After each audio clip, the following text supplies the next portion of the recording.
Howdy, welcome on into Goose Talks Film. I'm your host Goose, and we are back after being on hiatus for about a month. Long story short, if you haven't listened to the previous episodes, or if you're new here, if this is your first review here on Goose Talks Film, welcome on in. Thank you for listening. Yeah, so the past month, probably 5 weeks and a bit, there's been a lot going on. My grandpa passed away unexpectedly, or a bit earlier than what we all thought. Excuse me. And I also become a dad for the second time. Thanks for the congratulations, by the way, from everyone. So I've been really, really busy. My second child is nearly a month old, so I wanted to focus on being a dad. And the first week and bit was mourning, and then about just over a week later, my son was born. So, yeah, jumping back into it now. I've got a spare moment. If you haven't heard previously on the show, like I'd said, I've stated earlier that probably until middle of May, it's going to be just what I can produce. It's going to be very inconsistent. I do apologize. But yeah, middle of May is probably when I start doing 100% weekly, probably on either Fridays or Sundays on what works best. And we'll have some weeks of 2 episodes a week to make up for it as well. Look, there might be 1 week of 3 episodes, 1 week of no episodes, 1 week of 1 episode. We've gone, about a month with no episodes, I think, or close to. A tribute to Val Kilmer was kind of like a special episode that I just wanted to do because I could kind of really just do that off the fly because I know a lot about him. He's, one of my top 5 actors of all time. If you haven't listened to that episode yet, I do recommend it. I like doing those types of episodes. The original idea was well over a year ago, about 14, 15 months ago, when Carl Weathers passed away, who was not my top 5 actors of all time, but he was an actor that I absolutely loved. And when he passed away, I was very sad, and it was what I wanted to do, but I just couldn't fit that into my program at that time. Whereas when Val Kilmer passed away, it was very late at night, and I was, wired and wide awake because my wife and son were still in hospital, my daughter was in bed. So recorded that episode just out of the blue. So if there's something you do like, let me know, because I do want to do more tributes like that. That's even for actors that have or haven't passed. So yeah, let me know down in the comments or in a review or in a DM if you'd like that. Anyway, we are here talking about the relatively new release, kind of not really. It's been about, I think, 5 or 6 weeks after its wide release, which is Mickey 17, directed by the great Bong Joon-ho, starring great cast, but obviously headlined by Robert Pattinson, Mark Ruffalo being probably the second biggest known actor in this, along with, Toni Collette, and just full of a lot of big name actors. This was by far Bong Joon-ho's most expensive movie that he's ever made. I think Snowpiercer was probably the other one, which was his first English language film, which is very well received, become a cult movie upon release essentially, and spawned a TV series and whatnot. And yeah, this had a budget of about 110 to 120 million. At the box office, it made 131. With marketing, all that, I think it's losing or lost money, I should say, which is a shame. I'll as we always do here on Goose Talks Film, I'll talk about the film a little bit, spoiler free, and then I'll give a warning and I'll jump fully into the spoilers and we'll discuss it even further. I had high expectations for this film because Bong Joon-ho, I wouldn't say he's like my favorite filmmaker or director or whatever you want to category you want to put him in, but I do get excited with every film he releases. Again, if you're new here, I think my 3rd episode ever was actually a review of this movie, but Memories of Murder might not be my favorite movie of all time, but I do consider it probably the best movie I've ever seen. And I've talked about previously about separating what I consider the best to my favorites. And look, it is still my top 10 personal favorite movies of the year. It's just not a movie that I can watch over and over again and recommend to absolutely everybody, like probably a few of my other favorite movies are. But in terms of just directing, writing, acting, the pacing, the cinematography, like almost everything about that movie is perfect. I do recommend that movie just to as many people as I can. Like I said, it's not a general audience film. One being because it is subtitled, it is a South Korean film. The subject matter, it does deal with sexual assault and murder. Obviously a lot of dark stuff. And I wouldn't say it's a slow burn, but it's not the most action-packed detective thriller. Like, Silence of the Lambs is probably a bit more action-packed. This is probably closer to maybe 7, I would say, in terms of the pacing and the action and monologues and whatnot. But anyway, and Parasite would probably be in the conversation for me as one of the best South Korean films I've ever seen. After, of course, Memories of Murder. Parasite's a phenomenal film. Bong Joon-ho won Best Director and Best Film for that, which was very well deserved. That's probably one of the last movies at the Oscars that I really campaigned for, that I was truly fully behind, that was in the running. I mean, there's other movies that I've said and performances that should have won or been nominated that weren't, so you couldn't really campaign for something that didn't have a campaign or something to campaign for. But Parasite, when it was nominated, I thought that this has to. I was on social media. I was doing as much as I could with word of mouth. Not that my influence is really going to do much, especially not back in 2019/2020. But if you haven't seen it, I do really recommend it. It's probably more of a general audience movie than what Memories of Murder is. Still being a bit niche, but it definitely would probably hit more homes than what Memories of Murder would. But anyway, Mickey 17. So, as I do here in the spoiler-free territory, I'll just do the little IMDb description, was about one sentence. During a human expedition to colonize space, Mickey 17, a so-called expendable employee, is sent to explore an ice planet.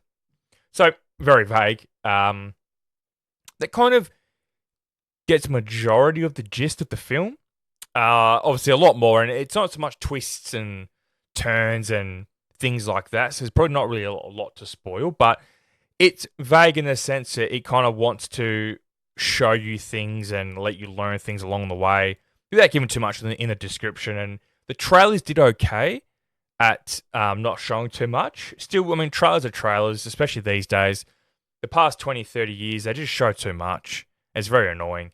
And also just notice, if there's any old school watchers / listeners to my original podcast, Goose of All Trades, or have seen me on Twitch under Gamer Goose 95, bringing the headband back because I realised I didn't have a hat or a beanie out here, and my hair's kind of growing a bit weird at the moment because I'm due for a haircut. So I want to put something on my head, and it's really weird. People don't actually recognise you when I'm not wearing something on my head. So I thought, okay, I'm just going to grab my bandana that's been sitting out here for a while, dust it off, put it back on, and that's a callback to new people. Probably looks very weird, and I probably won't wear this again. But anyway, yeah, look, I can't really, I can't or I won't or whatever say too much about this movie without spoilers, but yeah, what I will say is Mark Ruffalo's performance. I mean, his character is kind of not so much a president, but he's a failed politician. He's not even, I don't think, so much the financier. I think he's the leader of this expedition, but he's treated pretty much like the president of the spacecraft because he pretty much has the White House in his room, essentially. It's all decked out, it's nice, he gets really nice food, whereas all the employees and travelers get shit food and whatever. So he's treated like a president or a king, whatever you want to call it, and, you know, thinks he's a visionary and he's going to change the world and this and that. But Mark Ruffalo's performance, man, like, I watched this movie with my wife. I don't get to watch a lot of movies with my wife that I review here on Goose Talks Film, mainly because I do a lot of horror films. She does not do any form of horror. So it was good to get her opinion after the movie. We talked maybe for about 5 to 10 minutes. It was good that both kids were asleep, so we're able to watch this uninterrupted and have a good discussion, because it is a near 2.5 hour film. And both of us were in agreement that Mark Ruffalo's performance was definitely the worst part, and it was so bad that it did ruin our experience of the film overall, because he is in it. It's not like he's on screen from start to finish, but he is in the movie from start to finish in terms of his character pops up from pretty much almost at the very start of the film to the very end. Yeah, look, I don't know what he was quite going for. And, like, he's got, I don't know if you call it like a weird accent, he's got a weird speech pattern. He's obviously got a mouthful of fake teeth. Not the character has fake teeth, I don't think, but him obviously he has fake teeth for this character. And I don't know if the character is meant to have dentures or veneers. I'm not quite sure, but that affected his speech as well. And it was just, I mean, you kind of have to watch this movie to understand. And I'm not just hating on Mark Ruffalo, because this is probably the only Mark Ruffalo performance that I'd even say was bad. Like, I don't think I've even seen a bad Mark Ruffalo performance Whereas I would say this is a terrible performance. Like, this is one of the worst performances from a major actor in a major film in a main supporting role. This, yeah, one of the worst I've seen in a couple of years, easily. In a movie that was broadly good, right? It's different if you're watching a movie like Madam Web or Craven, where the performances are all pretty bad. Some are good, some are bad. Maybe the good ones stand out a bit more because they're surrounded by trash performances. But this one stood out as the only bad performance. I thought Toni Collette, she chewed up the scenery. She plays Mark Ruffalo's wife as kind of the first lady of the ship, and she kind of hams it up as well, but it's not as bad, and it works for her with what her character is, and she's not seen in as much, and she doesn't speak as much, so you kind of get, drip fed her a bit more, whereas, yeah, God, Mark Ruffalo was bad in this, and I hate to say that, not that, one, he'd even care about my opinion, two, he's never going to ever know my opinion, but I feel bad saying that, especially about an actor like Mark Ruffalo, that I do adore, and I've loved his work for over 10 years now. I think he's a great actor. I think he's overdue for a major award. He's done some great performances, but this just wasn't it, man. Like, this really just wasn't it from him. And the movie itself wasn't amazing. So when you have a performance like this and a major supporting performance like this, it does bring the movie down, I'm afraid. It really does. If this was an absolute top tier 10 out of 10, 9 out of 10 film, it probably wouldn't have made much a difference. It probably wouldn't have affected the overall review. But I can see myself being a bit more negative about this movie because of Mark Ruffalo's performance. And you might think it's too rough and this and that, but when you're putting a performance like this on screen and it is kind of a major character, a very pivotal character to Robert Pattinson's character, I don't want to talk about it too much. I'll probably jump back into his performance a little bit in the spoiler territory. But yeah, about the film itself, look, Robert Pattinson, I think he's a great leading man. I love that he's getting all these major leading roles. It's kind of, ever since The Batman, we don't really see him in anything other than a big leading role, which I'm not saying he's a sellout or anything like that, because these movies are still very niche. Like Mickey 17, it might have a budget of $100 million, right? It's not a sequel. It's not a reboot. It's not a remake. I think it won't be based on a book, but in terms of film, it's an original film. It's, like I said, not part of a franchise or anything like that. So it's great that he's getting these types of roles. It's not like he's in fucking Fast and Furious 228 or The Avengers 11. You know what I mean? Like, it's good that he's getting these roles in these types of films. I think he was by far the best part of this movie, I want to say. I thought I'd really like to know if there was any, I'm not sure, but if there was any executive interference from this, because this didn't feel like a Bong Joon-ho movie. And yeah, it might be because it's a Western production and it's English language, but Snowpiercer wasn't like this. It's still, that felt like a Western or American version or a British version, whatever you want to call it, of a Bong Joon-ho movie, which isn't a bad thing either. It's not the original, it's not, but this really, for majority, it really didn't feel like a Bong Joon-ho movie, and that really hit me hard because, like I said, I love him as a person. I think he's great. He's just so down to earth, and you hear so many people talk about him as, specifically actors. He's one of the best directors they've worked with, / writers, because he did co-write this with Edward Ashton. So yeah, that's probably all I'll talk about in the spoiler-free territory. If you haven't seen this movie yet and you want to, pause this, watch it, jump back in, see if you agree with me or disagree, and if you do or you don't on either of those things, leave a comment on YouTube or leave a review on whatever audio program, podcast program, whatever you want to call it, you're listening to, or DM me on Facebook, Instagram. I love having chats with people about movies, so make sure you do that. Anyway, this is a spoiler warning because we are jumping into full spoiler territory. Okay, so as we do here on Goose Talks Film, I read out the full plot synopsis, riddled with spoilers. You've already had your warning, so please bear with me. This is quite big, not the biggest one I've done, so yeah, just bear with me. In the year 2050, Mickey Barnes and his friend Timo join a spaceship crew heading to colonize the ice planet Nilfire to escape a murderous loan shark. Timo becomes a shuttle pilot while Mickey signs up as an expendable, an illegal process in which he takes on lethal tasks. A new clone of him with restored memories is created after each death. During the voyage, a romance develops between Mickey and security agent Nasha. 4 years later, the spaceship arrives at snowy Nilfheim. Using multiple iterations of Mickey, the ship's scientists develop a vaccine for the planet's pathogens. The 17th Mickey is sent to capture a native life form dubbed Creepers, but falls into a fissure. Timo, believing him dead, reports it and leaves with Mickey's flamethrower, and the crew creates a Mickey 18 clone. However, the Creepers rescue Mickey 17, pushing him out of the fissure. Mickey 17 returns to the ship where he meets Mickey 18, a more aggressive clone. The expedition's leader, Kenneth Marshall, has sworn that in the event of multiples of clones, all clones will be eliminated. As such, Mickey 18 attempts to kill Mickey 17, but Mickey 17 suggests they secretly rotate duties and deaths to survive. The two are interrupted when they witness Timo selling drugs made from flamethrower fuel. Blaming him for the situation that caused them to leave Earth in the first place, Mickey 18 tries to kill Timo, but relents when they are interrupted by Nasha.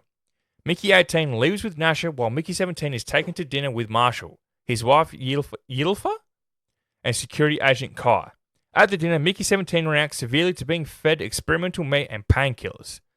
Kai rescues Mickey 17 from being executed and brings him to her quarters, but Mickey 17 flees back to Nasha when Kai attempts to seduce him. Nasha learns of the clones and accepts them, but when Kai tries to report them, she stops her.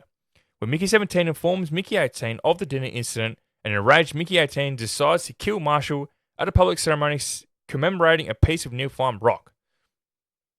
Two baby creepers, Luco and Zuko, emerge from Nilfheim rock. Mickey 17 captures Zuko, but Luco is killed by security when it attempts to jump on Marshall. Nasha stops Mickey 18 from killing Marshall, but with the multiples exposed, Mickey 17, 18, and Nasha are arrested. Meanwhile, thousands of creepers gather outside the ship, calling for Zuko. In the brig, Mickey 17's description of the creepers helping him makes Nasha realise they are sentient. Timo arrives and tries to kill Mickey 17, revealing that the loan shark has an agent on board who will kill him if he does not record himself dismembering Mickey. Nasha and Mickey 18 overpower him, but security intervenes and takes him all to Marshall. Marshall wants to eliminate the creepers and destroys Mickey's memory backups to prevent his recloning. Yilfa convinces Marshall to make the Mickeys go outside and compete to collect creeper tails, with the winner allowed to live. The Mickeys are fitted with remote detonator bomb vests to ensure compliance. Once outside, the Mickeys seek out the creepers' leader. Marshall follows with a security team to eliminate them. Mickey 17 uses a translation device to warn the creeper leader about Marshall's plan, and the leader demands Zuko's release and the sacrifice of a human in return for Luco's death. Mickey 17 urges Nasha to free Zuko. She takes Yilfa hostage to ensure Zuko's release, and security agents secretly working against Marshall arrests Yilfa. Mickey 18 detonates his vest, killing himself and Marshall to meet the creepers' demands. Afterwards, Mickey 17 and the rest of humans make peace with the creepers. Preston and Marshall's collaborators face justice, and Yilfa later commits suicide in an asylum hospital. The loan shark associate attacks Timo, but Timo kills him in self-defense and uses the incident to testify against the loan sharks. Nasha becomes the colony's political leader, and during a groundbreaking ceremony, Mickey 17, now called Mickey Barnes, destroys the cloning device, ending the expendable program. The end. So, yeah, there are a few things that I didn't like. It's not just Mark Ruffalo's performance that I didn't think was good. This was a co-production between South Korea and the United States. Like I said, English language. If you haven't watched the movie and you still listen to the spoiler section, and that's fine. But yes, if you're wondering, it was a co-production, which I think everyone assumed it would be. So, a thing that kind of annoyed me to begin with, before probably Mark Ruffalo's performance really got to me, was the scene where Mickey 17 comes back and he gets seduced by Kai, and that's kind of... I thought that was going to be an interesting love quadrangle, maybe, because there's 4 of them and 2 of them are Mickeys, but with, Kai, Nasha, and Mickey 17 and 18. Kai obviously tries to seduce 17, and Nasha, at this point, is with Mickey 18 because she doesn't realise that 17 is still alive. I'm assuming at this point, I think she knew that he was freshly cloned. Like, I think she knows this is Mickey 18. Not that she really cares too much. And then, obviously, Kai follows 17, finds out that there's duplicates, which is illegal. And she wants to make a deal with Nasha that she gets to keep 17 and she can have 18 and she won't tell anyone so they can share. which I thought was going to be a really interesting part of the story. Some good character work, some good what's the word? I can't think of the word. Anyway, I think it would have worked really well for Kai and Nash's characters. I think Kai was one of these characters, same as Stephen Young's character and a couple others, where they were shown to us that they were going to be not so much major characters or anything like that, but they were at least going to get good plot lines and good little subplots and whatnot. But Kai's character, from this scene onwards, really didn't do a lot, which is weird because she got this big part of the story, which was she was the one that discovered that there was duplicates to begin with, but she obviously had feelings for Mickey 17 and she wanted, to take that further, wanted to make a deal. She was willing to break the law to be with Mickey 17, even though he probably didn't want to because he was obviously in love with Nasha just like 18 was because they shared memories. But yeah, Kai was, I think, because the actress I thought she did a really great job. She was pretty, so it's believable that maybe Mickey 17 could have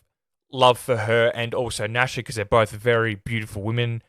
I thought could have been, some good parallels and some inner character issues for Robert Pattinson's Mickey 17, and then 18 kind of gets involved, but that didn't come to fruition. That was just an argument they had, and then 18 tries to kill Mark Ruffalo, and then everyone finds out that there's duplicates or clones.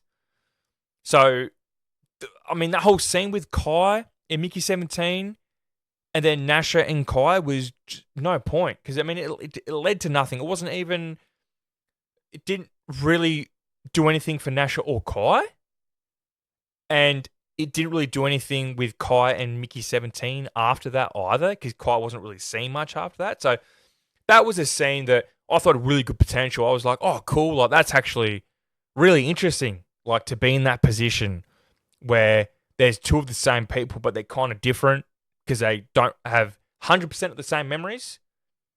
Because obviously, Mickey 18 only has the memories up to a certain point, right? Until he was cloned. So, yeah, that was super, super disappointing, I thought. And Stephen Young's character was kind of here nor there. Like, even with the whole loan shark thing and I thought maybe we're going to be in for a twist that the loan shark associate was a character that we knew. Maybe it was a Kyle. Whatever. Maybe that didn't make sense. But you know what I mean? But it was just kind of nobody. And then Stephen Young kills them anyway. And then he just kind of testifies. And yeah, I think the character work was one of the worst parts of this. Excluding Mark Ruffalo's performance. I won't hand on about that too much. I'm sorry. I apologize. Probably I'm bitching too much. But yeah, the character development, excluding Mickey 17 and 18, obviously Rob Pattinson's characters, maybe a bit of Nash. Everyone else really didn't have good character work or anything like that, and that goes to the writing. That's on the actors. I thought all the acting, excluding Mark Ruffalo, like I said, were all great. Like the Kai's actress was great. Stephen Young was really good. Rob Pattinson was great. The actress who played Nasha, Naomi Aki, I think, who a lot of people would know from that movie Don't Blink with Channing Tatum last year, which a movie that my wife and I also watched together, which was very, very good. She was phenomenal in that. She didn't get a lot to bite down on in this movie, but she did really good with what she was given, honestly. I thought the cinematography was good, but again, it wasn't Bong cinematography. And I know that he's not the one actually hands-on doing the cinematography, but yeah, I don't know. It's just, this didn't hit as a Bong Joon-ho movie. This didn't hit as a big budget original sci-fi film. And yes, when I said it was co-written with Edward Ashton, he's actually the author of the book. So Bong Joon-ho actually did solely write the screenplay and direct the film. So that's my stuff up. I did actually know that, and I forgot, and then I still repeated bullshit. So I apologize.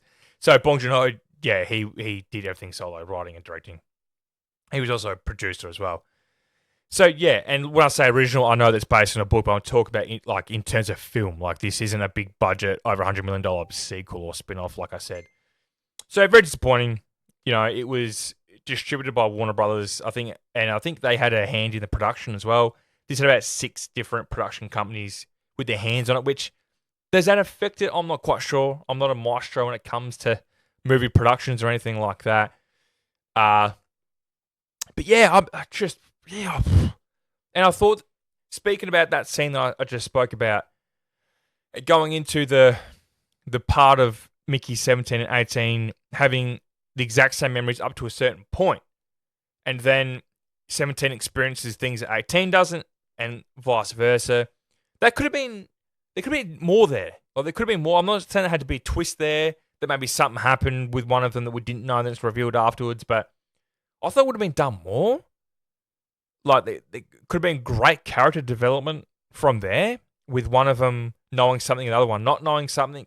Yeah, that was really surprising to me that wasn't built on enough, or if anything, that was insane to me. One of the what biggest shocks me. And look, maybe the source material is like this, but in my opinion, if you're adapting, I'm not saying this is the case with the book, by the way. I'm just kind of speaking. If you're adapting a book into the film and then you have these issues in the film, like, well, can't change from the book. I mean, you can if it's going to affect the film and it's going to make the film better. You can change it. You know what I mean. It's like in Harry Potter and all this. They changed certain things, not everything. They changed certain things because it wasn't going to work in the film, so they had to change it because it was going to bring the production of the movie down.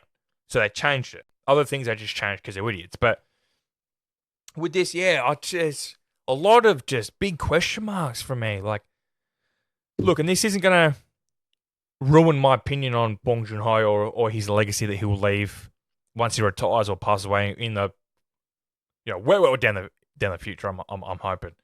And look, I've been probably very negative about this movie. I don't hate this movie by any degree. I liked it, I would say.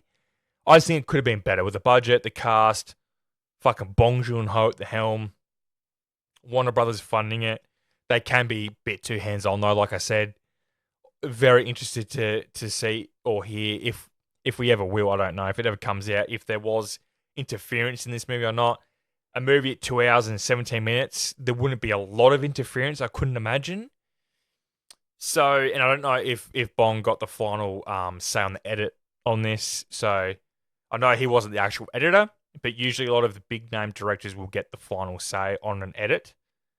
So, yeah, look, I did like the cinematography, though. I thought the cinematography was fucking beautiful. It just didn't feel like a Bong Joon-ho movie in terms of cinematography. But outside of that, I thought it was great. There's some great establishing shots, long shots, panning shots. The doll in the key grip work was fantastic. We had some good close-ups. And yeah, I thought anytime they were outside in the snow or like on the planet, I thought was very, very good. And also in terms of the story, it's a really good idea of using a clone like this or a program like this where you get to a planet and you can't breathe the air. So you literally have this person you can keep cloning until, excuse me, you get a serum or what do you call it, a cure. And they did. That's what they did. I thought that was really good. That's a very, very good idea. That I've seen in a few sci-fi movies, kind of, but not as many as you'd think. It's a very interesting concept and idea. It also comes down to morality, like you're killing this person over and over and over again, and yes, you are recreating them, you are cloning them essentially, but you are still killing someone, and they are kind of different every time because they have different memories, and people always say if they were born again, they'd be a different person. That's like people that get major head injuries and they go into a coma, come out of it, they're literally a different person. I remember watching a TV movie that was made in the early 90s with Neil Patrick Harris called Stranger in the Family. And it's based on a true story about, I think it's about 16, 17, 18. Kid that gets in a car crash, in a coma, comes out of it, and he's literally a different person. And his mum shows him videos of him, like home videos of him as a kid when he was doing magic and he's doing this, and she wanted him to go back to it. So she's showing the videos, and he's getting frustrated because he said, that's not me.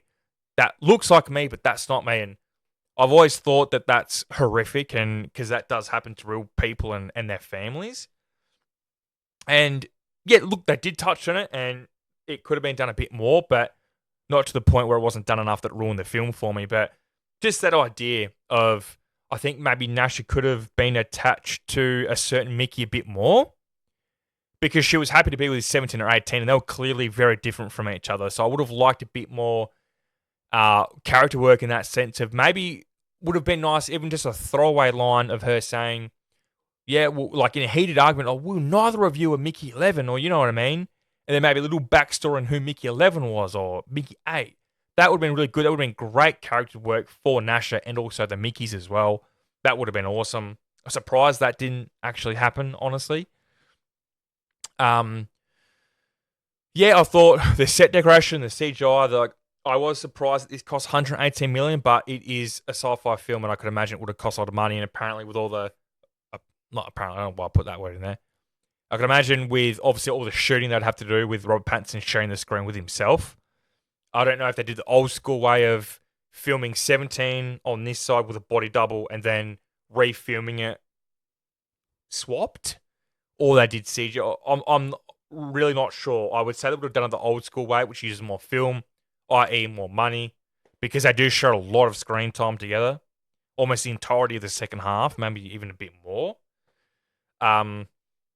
So yeah, look, this isn't going to be a long episode. Mainly because I'm doing this off the fly, and I did watch this movie a bit over a week ago, so my brain isn't usually fresh. I usually don't do a podcast after watching a movie, any longer than 40 hours. Some days I'll literally watch the movie and then I'll straight over record, and other days it's maybe the day after or whatever. But usually not this late, so it's kind of my brain's on. But I do remember the good and the bad, and will I recommend this to people I know? If you're a fan of filmmaking, or if you love sci-fi movies, or if you love movies that are just fucking different from the same shit that we keep getting fed over, and over. And yeah, look, the horror genre has a bit of that as well, with heaps of sequels, legacy sequels, remakes, reboots. But there's a lot of great original horror as well. Like some of the best horror movies last year were original IPs in terms of not being parts of franchise. Late Night with the Devil, Heretic, and The Substance. Three of the best horror movies of last year were not part of a franchise. So horror, I think, has been the best at that at the moment, that the best movies of that genre every year have been original, essentially. Some sequels here and there, some remakes, some adaptations, but I think sci-fi, action specifically, and a bit of comedy as well, we're just getting like either remakes or fucking duplicates, pun intended, of the same shit over and over, and like sequels. And I'm a big comic book guy, right? Like I'm a comic book nerd from way back, and I'm so sick of Marvel. I'm not just saying it because I'm a DC guy. I love Marvel as well. Like I love both. I just prefer DC a bit more. But since Avengers Infinity and Endgame, Infinity War and Endgame, oh my god, I'm so not interested in anything they do. I am really excited for Fantastic Four, because that's not going to lean into the multiverse bullshit too much, I don't think. If anything, I don't think so. On the DC side of things, I'm really excited for James Gunn's vision of what their DC universe is going to be like. It's their time to shine. Marvel's cooled down. People are kind of over that for the time being. Really hope Superman knocks out the park. I'm so excited. July's going to be huge. Jurassic World, Superman, and Fantastic Four. What a busy month. And May's crazy for horror too. Look up May. Final Destination. Clan in a fucking cornfield. We have Until Dawn comes out this week / next week. Just crazy time period. Anyway, I'll probably leave it here.